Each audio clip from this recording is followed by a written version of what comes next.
What we're going to do now is just turn the microphone over to other questions. I'm going to invite Danica to host some live questions. Danica in Sydney from Investability. Over to you. Thank you. Thanks, Simon. And so far it's been so interesting. I have seen that there's been a few people that have raised their hands from the very start. So we'll get to them, I guess, in order that they've raised their hands. So first up, we've got Paul Hayward. And I've just allowed you to talk, Paul, so go ahead. Not sure if he's there. Perhaps we will... No, okay. We will move on to Otto Chululu. I don't know if I said that right, but if you've got a question, feel free to ask it. I have no question. Thank you. Thank you very much. Okay. I'll hand over back to you now, Simon. Wonderful, thanks. Yeah, I've got a bunch of questions here. Kelly, just while you're there, I think this is a related question to the investment life cycle. How do you manage your investments based on the exploration cycle of a company from discovery hole through to studies and so forth? And that comes from Daniel Ortiz. Thank you, Daniel, for your question. Katie? Yeah, well, if we're fortunate enough to get in early, and then we typically will hold a company, an investment for 3 to 5 years, sometimes longer. We've been in, but that's the sort of horizon we'll look at. A minimum of 3 years for these kind of companies. I think, as I mentioned earlier, the liquidity piece is an issue for us. So, you know, if there's a lot of success, we might try and see if there's liquidity to take a little bit of profits on the way up. But generally, that we're there for a long term. We balance our portfolio. We have a range of all the way from the major producers down to the small exploration companies, and we balance our portfolio between those to diversify our risk. And I think you have to realize, you know, even if it's a small company that's you know, for want of a better phrase, a 10 bagger that you've made 10 times your money on, if it's a tiny company, that might not actually equal much of a return within the scope of the huge companies that we have much bigger portions of the portfolios. So we have to balance all of that. But we like to play there, and we have made good money on juniors. And I think those continue to support. If we like what they're doing and we still see value opportunity, we'll continue to support a company right the way through its life cycle. Thank you, Kaylee. Jason Ward, we've had a lot of questions for Sol Gold. I'm just going to pass one on here from Alan Tonner. Alan's asked a question for Jason Ward again from Sol Gold. It's been 6 weeks since La Hueca drilling got underway. Can we expect an update soon? It seems strange that Porphyry has been updated 3 times over the same period. Jason, thank you. Yep. Yeah, we're constantly reprioritizing our projects as we drill them and get more info. The reason Porphyry was announced and had to be announced is we consider it highly material. We consider it a discovery hole. When you get alteration like that, multiple phase intrusives like that, and more importantly, chalcopyrite throughout the length of the hole from 15 meters down to 900 meters, that's something that needs an announcement. La Hueca, we're still drilling hole 3. Yeah, we could expect an announcement soon, but nothing like the discovery hole at Porphyry, which is a game changer for us. Very good. Thank you, Jason. Jason, I've got a question from Tom, and he's asking how many, on Porphyry, when can you expect first results coming out from the assays? Do you have any sense of timing on that just at the moment? All the samples are in the lab at the moment. We should start to see some very soon this week, but we'll probably announce the entire hole together. So up to 3 weeks before we get the entire 900 meters back, I'd imagine, and put an announcement out. Thank you very much. That's great. A general question. I've got lots of debate on the Q&A about Indonesia versus Philippines versus Ecuador. And the question is, and maybe any of the panelists feel free to jump in, where is the next land rush for copper or for mineral ore bodies. The countries mentioned were Philippines, Indonesia, and Ecuador. So for any of the panelists, feel free to offer an answer on where they'll be looking for big porphyry ore bodies in the future. You know my answer, so I don't need to answer. Yeah, I see that you've got an Ecuadorian phone number, Jason. So yes, I think I do. Although I believe you're in Queensland right now. Yeah, yeah. I'd agree with Jason. It's Greg here. And Greg, can you contextualize that for us? You're a seriously experienced porphyry geologist. Why Ecuador? And why have they not been found, given that Ecuador is next to Chile and Peru? Why is that such a significant opportunity? Ecuador's underexplored. It's in a prospective belt, and politically I'd rather Ecuador than the Philippines, and Indonesia's fairly well explored. So of the three, Ecuador gets the nod. Are the prizes bigger? And a question for Jamie as well. Jamie, if you have a view here, given that you're an independent scientist looking around the world, I would expect the bigger prize, yes. Bigger prize. Jamie, what do you think? Yeah, well, I mean, I kind of agree. You know, Ecuador is underexplored relative to the neighbouring belts, but I still have a lot of faith in Chile, because there's so much area undercover that hasn't been fully explored. And also in Arizona, places like that, very well endowed porphyry belts, well known for hosting major deposits, where there's a lot of potential still undercover that hasn't been fully explored because it's difficult to explore under. And it's no Boda's at very early stages, but what Boda does demonstrate that the Lachlan, the central part of New South Wales, does have enormous potential. And I think the discovery of Boda triggered a huge exploration boom, and there was a huge amount of money raised by junior explorers to go in. You just need the right tools and the right techniques and the right financial backing to go in. But you know, the prize is Ridgeway, for example, a beautiful deposit. It's only 250 metres across, pipe-like structure. But the grades of Ridgeway and the tons per vertical metre make it a fabulous discovery. It's not in the giant stage, but in terms of return on investment, you can't go past those kind of things. So I'm not actively promoting New South Wales or Victoria, but I'm saying that, you know, as far as I'm concerned, where I'm putting the exploration dollars, I'd be doing it in New South Wales rather than going off anywhere else at this stage. You can't convince me there are better places to explore. Very safe jurisdiction. It's a very safe jurisdiction, correct. And it's got a lot of infrastructure. And in what new tools, if any, are you using now that weren't perhaps available, say, 10 years ago, to find these valuable ore bodies in Australia? I think the thing that Jamie's just talked about, this green rock geochemistry is you know, we've been using it and it's been fantastic. But I think some of the new electrical techniques like 3D IP, deep penetrating IP, EM, those things which have become very cost effective and could get you 500 metres to 1,000 metres penetration into the ground to see where your conductors are.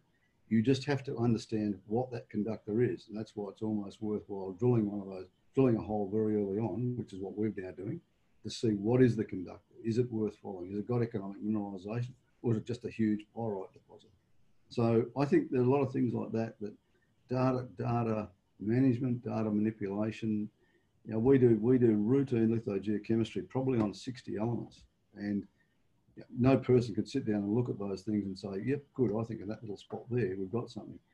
That data has to be properly managed, and there are programs like iGas that do that and give you a very quick indication of your targeting. So I just think the technology is improving, accelerating all the time. And it doesn't just apply to Australia, it applies globally. I just think, I just wanted to add in, I think Kaylee and Ian bring up very interesting points. I agree with Kaylee with the extension. Certainly I've seen some really interesting projects just to the north of Cascabel into Colombia and that extension of the belt. And at the same time, there is this amazing work being done in New South Wales, the Staveleys, the Alkanes, then the work that Kodiak are doing. And that's why I think we've just got such a great selection of porphyry hunters today. But there is that argument that amazing geology in Ecuador, where it's just underexplored phenomenally, then around the world, there is still huge amount of work to be doing just by drilling deeper. And that's the thing. I think there's arguments for both that can be made. The other question that I did have was for Jamie Wilkinson, and amazing technology. And like Kaylee, I'm interested in the use of technology and the industry taking it on board when it's showing promise and using it. And this seems really interesting work that you've got going on here. A question about, you know, is this cost open to the juniors? Are they able to afford to come to you, Jamie, and say, you know, we want help with learning where to drill. We think we're onto something. Is it cost prohibitive for them, or are you able to welcome them on board and work with them? Sure. I mean, I came prepared with an answer for that one because I thought that might be a question that came up. So it's relatively expensive technology, if you like, but it's been developed over a number of years. So the cost is coming down with more automated approaches to collecting the data. So it's not a routine method that a commercial analytical lab would offer. So there are only a couple of labs really doing commercial work in the world of this kind. One is at Codes and the other one is our lab in the Natural History Museum. So there is kind of limited capacity in that sense. But in terms of the cost, I did a quick calculation depending on the cost of drilling where you are in the world. The cost of a kind of initial survey, which might be around 15 samples or something like that, which is about the level that I showed that resolution, inverted commas, discovery using the green rock method. That sort of number of samples would be about the cost of about 75 to 100 meters of drilling. So it's a small amount of money to spend on something that can give you a huge amount of information, in my view, and would potentially save you many drill holes, much wasted drilling if you're focusing your efforts very early on into the right parts of the system. So it's relatively expensive as an analytical tool, but if you compare it to the cost of drilling, especially if you're drilling through cover, then it's very cheap, I would say. And maybe Ian can comment on that because he's been involved in actually applying it. Absolutely agree. I mean, yes, if you're doing your routine, IAS analysis for gold, copper, lead, zinc, or something like that, yes, it seems expensive, but you're right. The actual vectoring capacity of it is amazing. We've certainly used it to define targets, to say, and rank targets, and so that's a better target than that one on the back of that. So I think it's an incredible tool. That's the way we treat it. If you want an actual number, I mean, I guess in our lab, it's about, if you're analyzing two minerals, so if you're analyzing both epidote and chlorite, which give you different kinds of information, it's about $1,000 a sample. Turnaround time is 6 weeks for the analysis. But for, I've done consulting on exploration samples of this kind quite a bit, and a sort of initial survey over a large area, maybe up to 1,000 square kilometers, or certainly several hundred square kilometers, you could get an initial view on where the likely centers are with about 25 samples, or even less potentially. So if it's a big area, 25 samples, you're looking at, say maybe $25,000 tops. And it could be half of that if you're only analyzing if you're just interested in the chlorite information. Great, thank you. Thank you. Danica, I believe you've got a verbal question from somebody there. Do you want to see if he's around? We'll give it a go. We've got Omar has raised his hand, so I've just allowed him to talk. If you're there, Omar, feel free to ask your question. And while waiting for Omar, Chris Cairns, are you live there at the moment? I am indeed, yes. Good, mate. Thank you. Danica, it sounds like Omar's tuned out, gone to the bathroom or something. Chris, I've got a question. Two questions, in fact. One, when will we expect more drill holes? When you're drilling the Porphyry target underneath the Victorian farmland, I believe next month, November. So the question one is, when will we see results from that? And question two is, in your materials, you talk about the analog between Thursday's Gossan discovery, the structural copper on top, the porphyry underneath, and the resolution porphyry and the magma copper mine in Arizona. Why is that the analog for you looking for copper porphyries in Australia? Okay. First question may have misunderstood a little bit in that we're currently drilling and have been drilling throughout. We did slow down during the winter because it gets very wet during the rainy season in Victoria, and there's, in the flat farming country, there's nowhere for that water to go. So we have a couple of rigs on tracks, and logistically it's a bit challenging. So we backed off to 2 rigs during winter. From the 1st of September, we've had 4 rigs, and so we're in full flight at the moment. Again, I did mention that a little bit frustrating that we're in the queue with every other gold explorer in Western Australia as our samples come over here for sample prep and processing. So it's kind of like assay-wise watching a python swallow a chicken. We know that the assays are coming through, but it hasn't got to the other end yet. But from November, you're quite right, we have another 2 rigs turning up, so 6 in total, to drill the 1,500 meter deep holes looking for the porphyry, or the equivalent, our porphyry equivalent of the resolution porphyry at magma, which sort of segues into why we think it's appropriate. And Greg Corbett has worked with us from the outset on this project, as well as Scott Halley, well-known geochemist / mineralogist, and really the system in terms of its attributes of the sulfides that we see, the distribution of the sulfides, the alteration styles, really does lend itself to the comparison with that magma system. We see a zonation that does give us a vector towards the porphyry.